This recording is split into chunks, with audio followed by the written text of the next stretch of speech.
Là, comme je suis fatigué.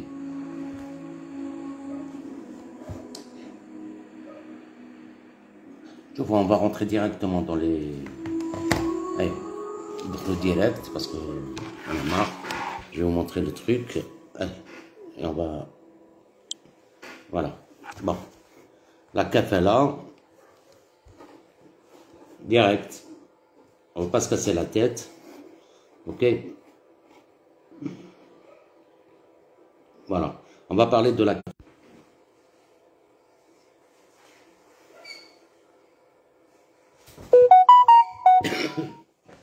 Ah ben, comme les Wallah, je suis fatigué. L'essentiel, on va parler de la kafala. Ok? On a oublié le kafala, c'est quoi? C'est-à-dire, il y a quelqu'un qui va exercer l'autorité parentale sur un enfant. D'accord? Qu'un kafil ou le makfoul.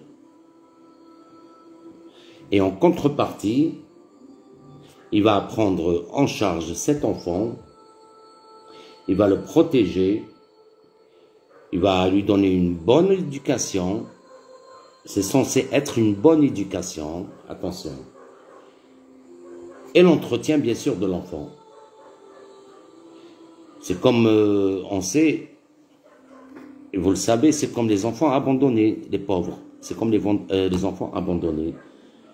Tu le prends, tu t'occupes de lui, d'une manière ou d'une autre, tu lui fais en sorte qu'il ait un bon avenir.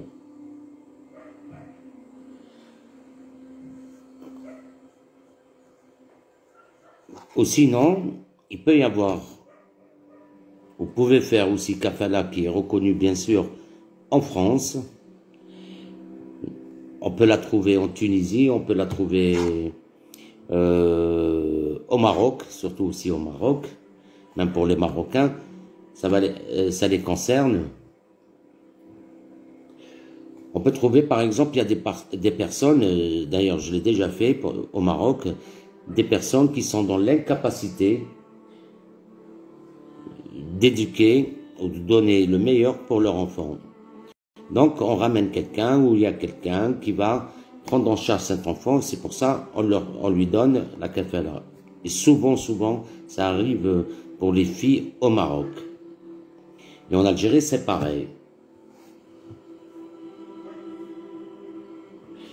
Juste, il faut savoir, la kafala, quand on fait la kafala, parce que elle vient de, il faut pas oublier, elle vient de Sharia al-Islamiyya, c'est-à-dire de la religion musulmane et tout ça.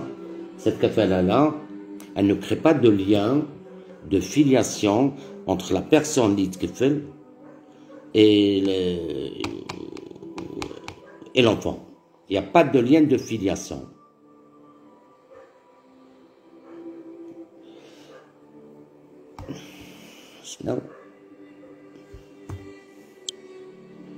J'espère que vous me comprenez, là. Parce que je n'arrive pas à voir vos commentaires. Est-ce que c'est la connexion? Est-ce que... Je ne sais pas. Vous me dites, hein, parce que je ne vois pas les commentaires. Ok, on va y aller. On continue. J'espère que ça ne va pas se couper. Voilà. Donc, il faut savoir que le Conseil d'État, le kafala, il l'a assimilé à quoi? À une genre de délégation de l'autorité parentale. Et on trouve ça dans plusieurs arrêts le Conseil d'État. C'est comme si une délégation, je délègue, ce que moi je ne peux pas faire, je le délègue à quelqu'un d'autre pour qu'il puisse éduquer mon enfant ou subvenir aux besoins de mon enfant. Ou l'essentiel, c'est dans ce sens-là. Ça, c'est le Conseil d'État en France. Mais en vérité, on sait très bien dans le droit international et surtout dans la Convention des droits de l'enfant, d'accord, le 20 novembre, c'était le 20 novembre 1989, d'accord, ils disent que ça n'a rien à voir avec une délégation. La kafala, elle est assimilée à une mesure de protection. C'est dans ce sens-là. On a que la kafala est invoquée souvent pour obtenir le visa. Maintenant, tous les ambassades, tous les consulats ont compris que c'est un détournement. C'est devenu un détournement de l'immigration d'enfants. Et c'est pour ça, souvent, on refuse le visa pour les enfants qui ont été pris en charge par d'autres personnes de nationalité française. Ou bien ils sont de double nationalité. Et le Conseil d'État, en même temps, le Conseil d'État en France, a considéré comme quoi les autorités consulaires ont le droit de refuser, parce que vu qu'ils ont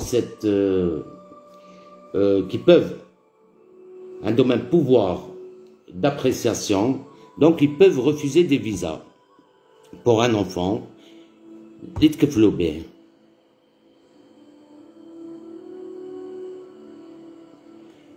Ce qu'on va faire ici, c'est déjà, je vais vous montrer ici uniquement comment on va faire la kafala pour demander le visa, ce qu'il faut, c'est-à-dire les conditions pour demander le visa, ok? Et après, je vais vous montrer au cas où l'enfant est en France déjà. C'est comme les deux cas, c'est-à-dire si l'enfant est à l'étranger, vous allez devoir l'emmener avec un visa. Il y a des conditions à suivre, donc on va les suivre, ces conditions. Et dans le cas où l'enfant est rentré en France, qu'est-ce qu'il y a lieu de faire? Ok? Alors, comme vous voyez en bas, la première des choses qu'il faut faire, voilà.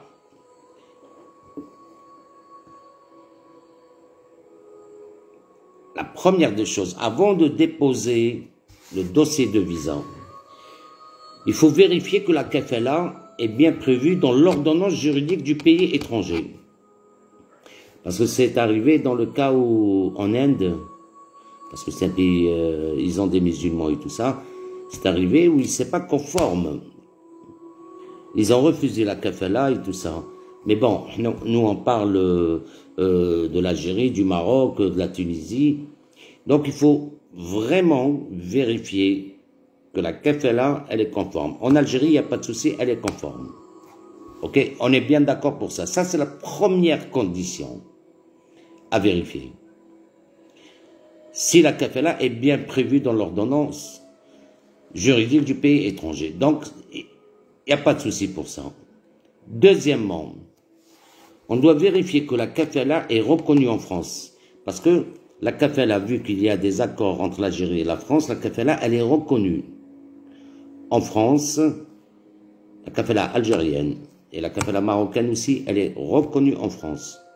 Parce qu'il y a des conventions entre eux, donc c'est devenu reconnu, donc il n'y a plus de problème. La troisième condition, vérifier que le jugement de kafala rendu par le tribunal étranger est régulier. Dans quel sens? Est régulier parce que souvent, comme je l'ai dit déjà auparavant, que il faut qu'il y ait le nom du juge, c'est-à-dire dans la forme et dans le fond. C'est ça, vérifier s'il est régulier dans la forme et dans le fond, c'est-à-dire fi shakl, c'est très important, ou fi al-mawdu'. Ça, c'est très important de le vérifier. Bien sûr, j'imagine que vous ne pouvez pas le faire, mais un avocat peut le faire, peut vérifier s'il est conforme ou pas. Parce que souvent, comme je vous ai dit auparavant concernant les awamir tasahih khata' maddi fi l'ism, sur les noms ou sur les prénoms et tout ça, vous savez très bien, je vous ai dit déjà auparavant que ce n'est pas reconnu en France, ce n'est pas reconnu même dans le droit international. Awamir al-Jazairiya, que ce soit l'idara procureur ou que ce soit l'idara le président du tribunal et tout ça, parce que Tout simplement, on ne trouve pas le nom, ou on ne trouve pas la signature, ou le sceau, ou sinon, quand on ne trouve pas aussi, par exemple, vu les articles tel, on ne va pas énoncer les articles, ou vu le dossier tel, on ne sait pas s'il y a dans le dossier. Tout ça, ce n'est pas...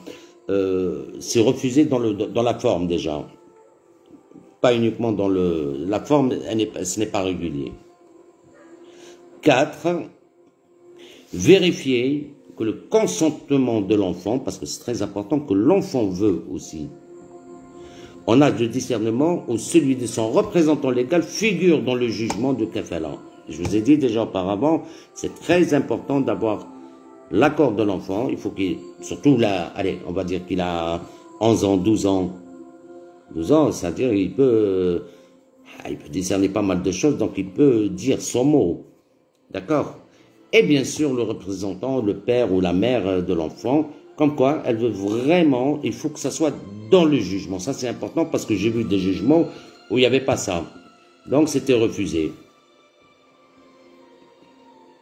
La 5e des choses, vérifier que les conditions d'accueil et de logement de l'enfant en France, c'est-à-dire toi qui vas prendre un enfant, il faut que tu aies le minimum, c'est-à-dire le minimum. Il faut que tu aies un appartement, il faut que... Parce qu'en France, une personne, c'est 25 mètres carrés. Plutôt, 20 mètres carrés. À chaque fois que vous rajoutez quelqu'un, il faut rajouter 10 mètres carrés, 10 mètres carrés, 10 mètres carrés. Si vous êtes 4, vous rajoutez 40 mètres carrés. Alors, il faut que l'enfant, il faut que les conditions d'accueil dans le logement où tu vas ramener l'enfant soient conformes aux intérêts de l'enfant. Il faut qu'il ait sa chambre, il faut qu'il ait tout le nécessaire. La condition 6, vérifier que les conditions de ressources du titulaire de l'autorité parentale sont conformes à l'intérêt supérieur de l'enfant. Donc, quelqu'un qui va gagner le RSA ou je ne sais pas, quelqu'un qui gagne 900 € ou 1000 €, il ne peut pas subvenir à son enfant. À l'enfant dont il va... ça, ce n'est pas possible. Donc, il y aura... Parmi tout ça, si vous ne respectez pas ces conditions, vous aurez toujours un refus de visa pour l'enfant, pour qu'il puisse venir en France. 7. Et bien sûr, il faut déposer la demande de visa avant sa majorité. Parce qu'après la majorité, il faut savoir que l'enfant ne peut plus être... Et la majorité en France, c'est 18 ans. En Algérie, alors maintenant, tout dépend des pays. Hein. D'accord? Donc, parce qu'en France, ou le consulat ou l'ambassade, ils vont prendre la majorité de l'enfant.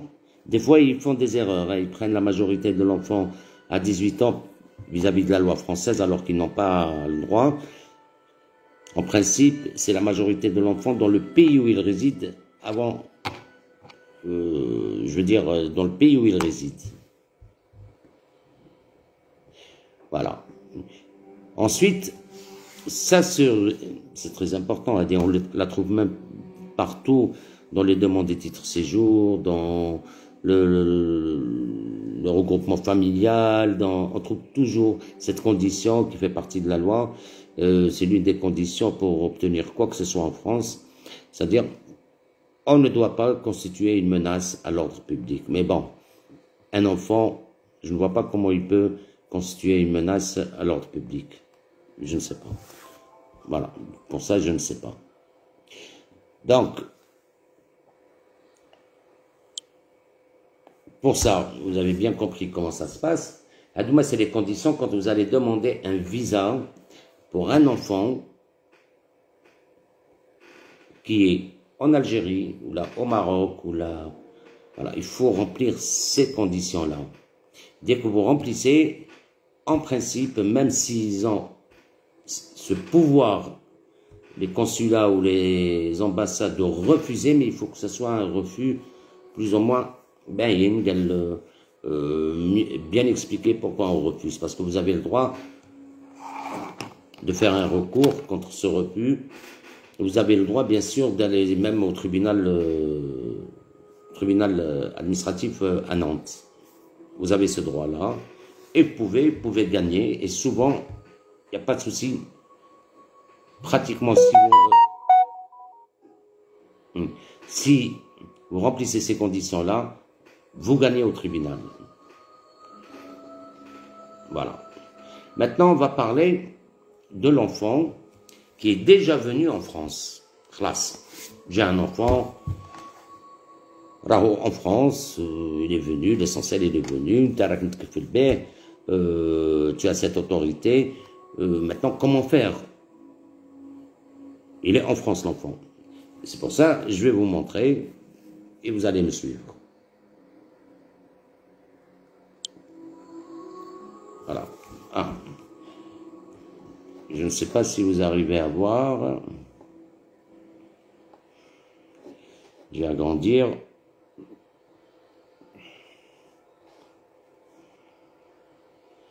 Je vais changer. Voilà. Ce qu'on appelle ici, on demande de déclaration de nationalité française, enfant recueilli et élevé depuis au moins 3 ans par une personne de nationalité française. C'est-à-dire, dès que vous avez ça, l'enfant est là, en France, chez vous, bien sûr, il est à l'école, il est peut-être même avec vos enfants et tout ça, vos enfants sont plus ou moins, allez, on va dire grands. Donc, vous n'avez pas à vous casser la tête. La seule chose, vous devez attendre 3 ans. Dès que vous aurez, par exemple, les 3 certificats de scolarité, vous avez 3 certificats de scolarité, qu'est-ce qu'il faut faire? Il faut faire la demande avec une lettre bien explicative. Vous allez au juge qui se trouve dans la circonscription où vous habitez, qui s'occupe des déclarations de nationalité française. Il y a un service, et vous allez devoir ramener des documents. OK? Parmi ces documents, ce que je vais énoncer actuellement. Alors, c'est les pièces à fournir.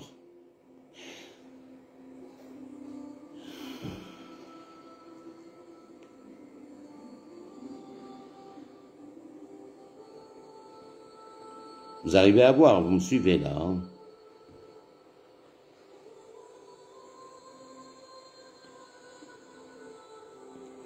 Voilà. Il faut bien sûr les coordonnées des représentants légaux parce qu'il y a une femme et un homme. Téléphone, adresse, mail et tout ça.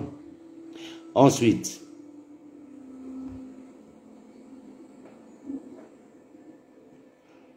document officiel d'identité avec photographie du mineur et des représentants. C'est-à-dire le mineur, il est venu avec un passeport, j'imagine. Vous devez avoir photocopie du passeport, d'accord, et les photocopies de vos cartes d'identité à vous. Ensuite,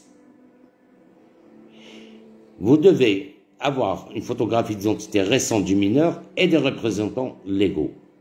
Ça, concernant la photo. Vous remplissez toutes ces conditions dans le dossier. Hein. Ensuite, une copie intégrale, originale, d'accord, de l'acte de naissance du mineur, parce que les Zaïd ou la Zaïd Maroc, vous ramenez la copie intégrale, d'accord.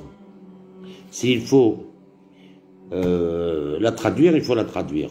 Bon, il faut toujours ramener en arabe, en français, et la traduction de l'arabe. Attention, c'est très important l'acte de naissance. Les copies certifiées, conformes, originales, traduites des décisions de justice relatives au recueil, c'est-à-dire la kafala, du bout juste la traduction, et moi je vous conseille souvent de faire la traduction en France, hein. Évitez les traducteurs algériens ou marocains, faites la traduction, je sais que c'est bon, s'il y a 2 pages et tout ça, ça va vous coûter dans les 200 € la traduction, mais je préfère que vous le faites en France, devant un traducteur assermenté auprès d'un tribunal, de préférence. Hein. Ensuite, quand vous avez la kafala, vous n'avez pas besoin de faire l'exéquature, d'accord? Vous n'avez pas. Par contre, vous avez besoin de ramener, comme quoi, il n'y a personne qui a été contre votre kafala, ok? Il Il n'y a personne qui a été, je veux dire, bon, ça vous le ramenez en Algérie. Hein. Et vous faites aussi une lettre pour le changement de nom patronymique, au cas où. Mais en général, vous n'avez pas besoin de le faire.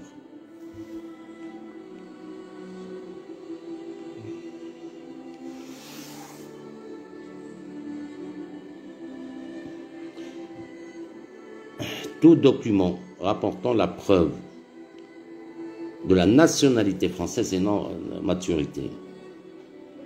Voilà.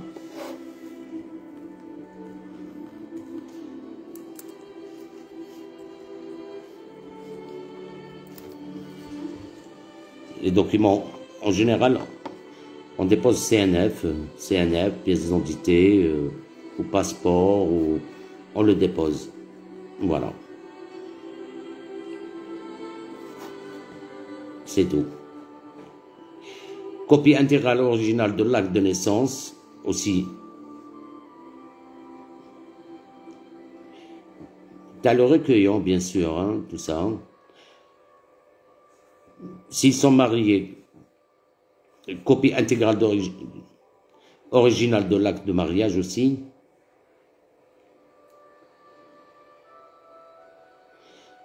Si l'adoptant, maintenant, ça c'est important de le savoir, si l'adoptant est né français, souvent ceux qui adoptent sont naturalisés français par décret et tout ça. Mais s'il est né français, les copies intégrales originales des actes de naissance et de mariage des parents de recueillant, si l'adoptant est devenu français, comme je vous ai dit tout à l'heure, il a fait une déclaration, alors son décret de naturalisation ou de réintégration ou sa déclaration d'acquisition de la nationalité française. Et le cas échéant, le certificat de nationalité française, c'est le plus important, c'est le CNF. Voilà. Ensuite, tout document rapportant la preuve de la réalité du recueil, parce qu'un enfant, s'il est chez vous, vous devez rapporter comme quoi l'enfant il est chez vous, il a sa chambre, il est à l'école juste à côté de la maison, tout ça c'est des preuves, et comme quoi, des preuves, des photos, ça peut être aussi même des photos.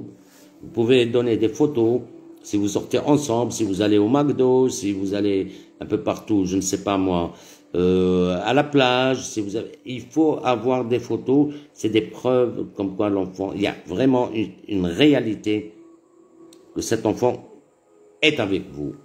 Parce qu'il y a beaucoup de détournements. Ensuite, attestation scolaire, précisant l'adresse du recueillant et la personne à prévenir, au cas, parce que quand vous allez à l'école, vous remplissez à l'école une fiche où vous allez marquer nom, prénom et tout ça, et on vous dit tout à fait en bas, en cas de problème ou en cas d'urgence, quelle est la personne à prévenir. Donc cette attestation-là que vous donnez à l'école, vous devez avoir une copie aussi. Les relevés de la CAF, la sécurité sociale mutuelle, parce qu'en principe, vous avez le droit de le mettre avec vous à la CAF, la sécurité sociale chez vous aussi, votre sécurité sociale, et si vous avez une mutuelle, c'est la même chose. L'essentiel, tous les documents qui prouvent que l'enfant est sous votre responsabilité. Des justificatifs prouvant le mineur vit avec son représentant légal depuis 3 années continues. C'est-à-dire, ben non, les certificats de scolarité, comme je vous dis, les photos, tout ce qu'il a, ce que vous pouvez ramener comme preuve, comme quoi ça fait 3 ans qu'il est avec vous. Un justificatif officiel du domicile de moins de 3 mois, vous pouvez donner le DF, vous pouvez donner aussi je sais pas, le téléphone si vous avez le fixe, hein, surtout. Voilà. Et en cas d'hébergement, si le recueillant est hébergé chez quelqu'un avec cet enfant, une attestation d'hébergement, une copie de pièce d'identité de l'hébergeant et 2 justificatifs de domicile officiel de moins de 3 mois. Voilà, je vous ai fait tout ça pour que vous puissiez après voir vous-même. Et ça, comme on dit, une preuve de réception du courrier aussi.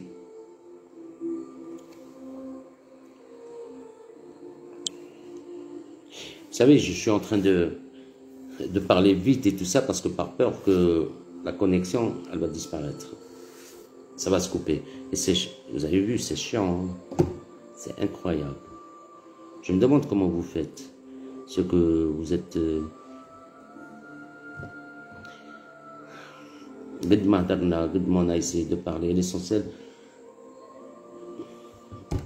on n'a pas le droit de parler. Si vous voyez Hafra, vous n'avez pas le droit de dire oh, si vous voyez que vous n'avez pas le droit de dire, il faut toujours dire on est les meilleurs et on restera les meilleurs. On est les champions et on restera des champions. Malgré Dawa, mais il faut dire qu'on est bien, tout va bien, tout va bien. C'est ça le problème. C'est ça le problème. Et c'est comme ça, c'est pour ça qu'on ne va jamais avancer. On ne va jamais avancer parce que les chouf haja meshimleha, non, normal. Tout est normal. C'est malheureux. C'est malheureux. Bref, j'espère que vous avez compris. Ça, je vous ai écrit tous ces conditions par rapport au visa, par rapport à la demande de visa pour un enfant que vous allez recueillir. Et je vous ai montré les conditions que vous devez. Et vous n'avez rien à craindre. Si jamais l'enfant est en France, vous pouvez le ramener, Inch'Allah. Plutôt, vous pouvez obtenir la nationalité française pour cet enfant-là, vu que vous avez la nationalité française. Par contre, c'est délicat pour ceux qui ont des cartes de résident et tout ça. Ça, très difficile à obtenir. En général, on demande, on peut le faire, c'est pas parce qu'on ne peut pas le faire, mais c'est dans les 5 ans ou pratiquement, allez, on va dire 5 ans. 3 ans, non, c'est 5 ans, à partir de 5 ans. Tout. Voilà, j'espère que j'étais femtonné, je pense, hein, femtonné, parce que j'ai essayé d'aller vite. Hein. Vous avez vu avec la catastrophe. Bref. Voilà, je vous dis merci. Vous pouvez me poser des questions quand je vais mettre ça et je peux vous répondre. L'essentiel, il n'y a pas de problème de kafala. Voilà, vous savez que c'est rentré dans le cadre de la loi, donc vous pouvez régulariser ou obtenir la nationalité française pour l'enfant que vous allez ramener ou, entre parenthèses, qui est en France, mais vous devez attendre 3 ans. Et à comme ça, ma salama, et à la prochaine, Inch'Allah.